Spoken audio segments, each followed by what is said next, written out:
नमस्ते। तो आज हम एक बहुत ही दिलचस्प सफर पर निकलने वाले हैं। एक ऐसा सफर जो हमारी रोजमर्रा की दिनचर्या में छिपे भौतिक विज्ञान यानी फिजिक्स के नियमों को उजागर करेगा। हम अक्सर अपने आसपास की दुनिया को बस यूं ही सामान्य मान लेते हैं ना, लेकिन अगर थोड़ा ध्यान से देखें तो पता चलता है कि हर जगह विज्ञान के नियम अपना काम कर रहे हैं। आज हम एक उत्साही खोजकर्ता की तरह मोशन यानी गति के इन रहस्यों को गहराई से समझने वाले हैं। अच्छा, तो चलिए फटाफट देख लेते हैं कि आज हम क्या-क्या कवर करने वाले हैं। हमारी लिस्ट में है गति की सापेक्षता, दूरी और विस्थापन का अंतर, एक समान और असमान गति, चाल, वेग और दिशा। फिर हम बात करेंगे त्वरण यानी गति बदलने की और अंत में वृत्तीय गतिपथ को समझेंगे। तो चलिए शुरू करते हैं। नंबर 1, गति की सापेक्षता। आइए अपना नजरिया थोड़ा बदलते हैं। अब जरा एक पल के लिए रुकिए, अपने आसपास देखिए। क्या इस कमरे की या कहें कक्षा की ये दीवारें अभी स्थिर हैं या फिर गति में हैं? देखने में तो ये बिल्कुल अपनी जगह पर डटी हुई लगती है ना? लेकिन भौतिक विज्ञान हमें कुछ और ही सोचने पर मजबूर करता है। देखिए, गति कई रूपों में हमारे आसपास मौजूद है। कुछ गति तो बहुत साफ साफ दिखती है, जैसे आसमान में उड़ते हुए पक्षी या हमारे नसों में दौड़ता हुआ खून। लेकिन कभी कभी वैज्ञानिक अप्रत्यक्ष साक्ष्यों का भी इस्तेमाल करते हैं। उदाहरण के लिए हवा। हवा तो हमें दिखाई नहीं देती, लेकिन जब हम उड़ती धूल या पेड़ के पत्तों को हिलते हुए देखते हैं तो हवा की गति का एकदम सटीक अनुमान लगा लेते हैं। और फिर आती है अदृश्य गति। हमारी पृथ्वी भी बहुत तेजी से सूर्य के चक्कर लगा रही है।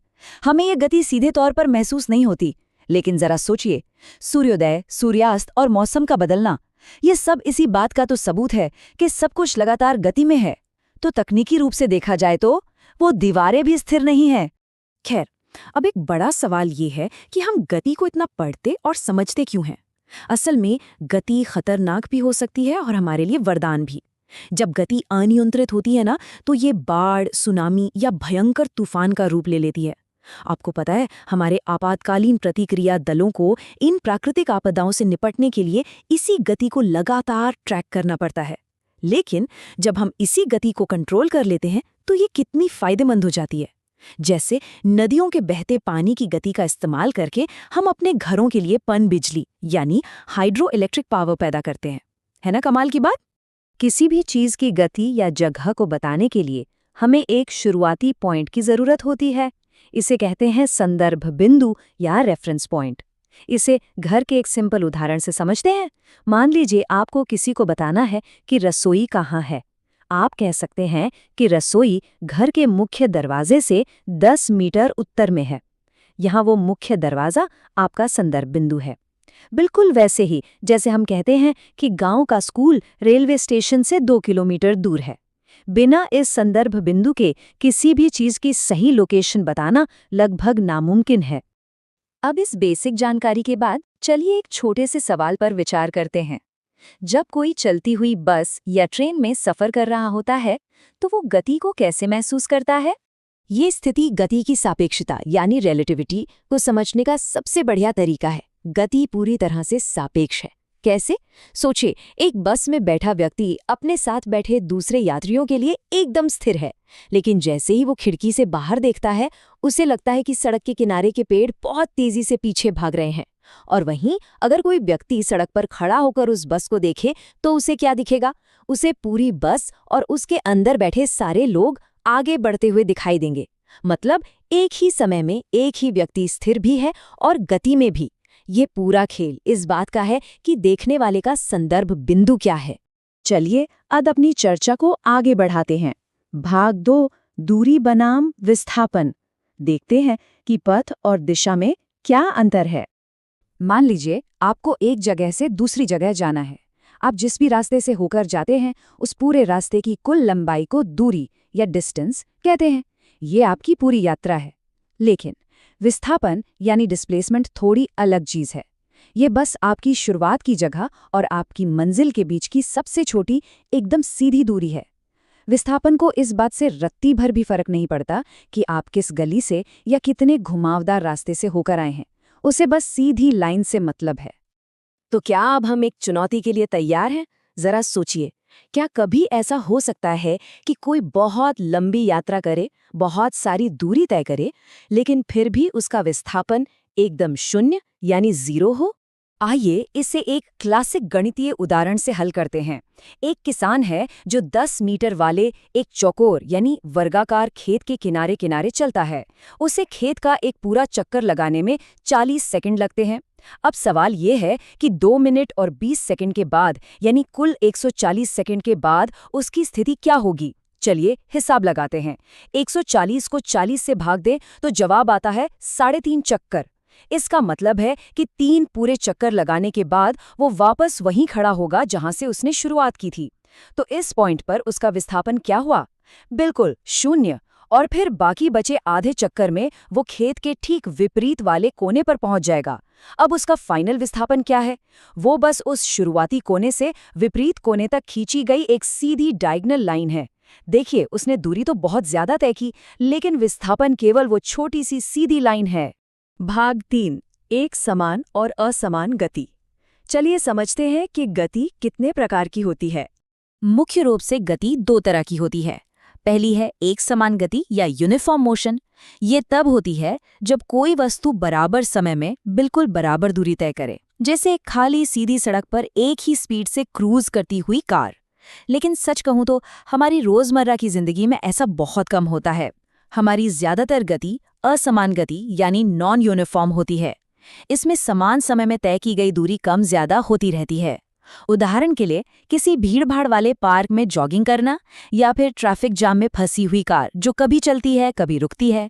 चलिए एक छोटा सा मिनी क्विज हो जाए। रोज सुबह जब हम घर से स्कूल या ऑफिस के लिए निकलते हैं तो हमारी वो यात्रा एक समान गति है या असमान गति? क्या लगता है? बिल्कुल सही, ये असमान गति है। रास्ते में मोड़ आते हैं, ब्रेक लगाने पड़ते हैं, ट्रैफिक सिग्नल्स आते हैं, हमारी गति लगातार बदलती ही रहती है। भाग 4, चाल, वेग और दिशा। आइए देखते हैं कि गति की दर को मापा कैसे जाता है। आप सबने खेलों में देखा होगा कि स्पीड कैसे नापी जाती है। क्रिकेट तो हम सब देखते हैं, है ना? वहां बताया जाता है कि बॉलर ने 143 किलोमीटर प्रति घंटे की रफ्तार से गेंद फेंकी। ये चाल यानी स्पीड है जो सिर्फ ये बताती है कि गेंद कितनी तेज थी। हमारी कार का स्पीडोमीटर या बिजली चमकने के बाद उसकी आवाज सुनकर ये अंदाजा लगाना कि तूफान हमसे कितनी दूर है, ये सब चाल पर ही निर्भर करता है। लेकिन विज्ञान के नजरिए से सिर्फ चाल जान लेना काफी नहीं है। विज्ञान को दिशा की भी जरूरत होती है, और यहीं पर एंट्री होती है वेग की, जिसे हम वेलोसिटी कहते हैं। वेग का मतलब है चाल के साथ साथ दिशा का भी पता होना चाहिए। अगर कोई कार 50 किलोमीटर प्रति घंटे की चाल से चल रही है तो वो उसकी महज चाल है। लेकिन अगर वो कार 50 किलोमीटर प्रति घंटे की चाल से उत्तर दिशा की ओर जा रही है तो वो उसका वेग है। और सबसे जरूरी बात, अगर चाल बिल्कुल न बदले लेकिन वस्तु अपनी दिशा बदल ले तो उसका वेग बदल जाता है। चलिए इस बात को उषा के एक उदाहरण से समझते हैं। मान लीजिए उषा 90 मीटर लंबे एक तरणताल यानी स्विमिंग पूल में तैर रही है। वो एक सिरे से दूसरे सिरे तक जाती है और वापस आती है, मतलब 60 सेकंड में कुल 180 मीटर की दूरी तय करती है। उसकी औसत चाल निकालना तो बहुत आसान है। 180 मीटर को 60 सेकंड से डिवाइड कर दीजिए, आ गया 3 मीटर प्रति सेकंड। लेकिन उसका औसत वेग क्या होगा, जरा सोचिए। क्योंकि वो तैरकर वापस उसी जगह आ गई जहां से उसने शुरुआत की थी, तो उसका कुल विस्थापन 0 हो गया है ना। इसलिए समय से भाग देने पर भी उसका औसत वेग 0 मीटर प्रति सेकंड ही रहेगा। चाल 3 लेकिन वेग 0। ये है दिशा का असली खेल। भाग 5, त्वरण। चलिए देखते हैं कि गति बदलने पर क्या होता है। त्वरण, जिसे हम एक्सेलरेशन कहते हैं, उसका सीधा सा मतलब है कि हमारा वेग किस दर से बदल रहा है। जब हम अपनी रुकी हुई साइकिल पर पेडल मारकर उसे तेज करते हैं तो वेग बढ़ता है। इसे हम सकारात्मक यानी पॉजिटिव त्वरण कहते हैं। लेकिन जब हम अचानक ब्रेक लगाते हैं और साइकिल धीमी हो जाती है तो उसे नकारात्मक यानी नेगेटिव त्वरण कहा जाता है। त्वरण का मतलब हमेशा सिर्फ स्पीड बढ़ाना नहीं होता, गति में किसी भी तरह का बदलाव त्वरण है। और आपको पता है, इंजीनियर कार के सुरक्षित ब्रेक और एयरबैग डिजाइन करते समय इसी नेगेटिव त्वरण के नियमों का इस्तेमाल करते हैं। भाग 6, वृत्तीय गतिपथ। आइए देखते हैं कि जब दिशा लगातार बदलती है तो क्या होता है। दिशा बदलने का त्वरण पर क्या असर पड़ता है, ये वाकई बहुत दिलचस्प है। सोचिए, अगर कोई एथलीट एक आयताकार ट्रैक पर दौड़ रहा है तो उसे कोनों पर 4 बार अपनी दिशा बदलनी पड़ेगी। अगर ट्रैक षटकोणीय यानी हेक्सागोनल है तो उसे 6 बार दिशा बदलनी होगी। अब सोचिए कि अगर इन कोनों की गिनती बढ़ाते जाएं तो वो ट्रैक एक गोल यानी वृत्तीय ट्रैक बन जाएगा। एक गोल ट्रैक पर दौड़ने का मतलब है कि हर एक कदम पर, हर एक बिंदु पर दिशा लगातार बदल रही है। और जैसा कि हमने अभी थोड़ी देर पहले समझा था, अगर दिशा बदल रही है तो वेग भी बदल रहा है। इसका सीधा सा मतलब ये हुआ कि एक वृत्तीय पथ पर भले ही कोई चीज एक समान चाल से चल रही हो, वो हमेशा त्वरित यानी एक्सेलरेटिंग अवस्था में ही रहती है। चलिए, आज की इस पूरी चर्चा को एक जगह समेट लेते हैं। इसे आप अपनी एक चीट शीट की तरह याद रख सकते हैं। देखिए, दूरी और चाल को दिशा से कोई लेना देना नहीं होता। ये सिर्फ ये बताते हैं कि रास्ता कितना लंबा था और आप कितनी तेजी से चले। लेकिन जैसे ही बात विस्थापन और वेग की आती है, तो दिशा सबसे जरूरी चीज बन जाती है।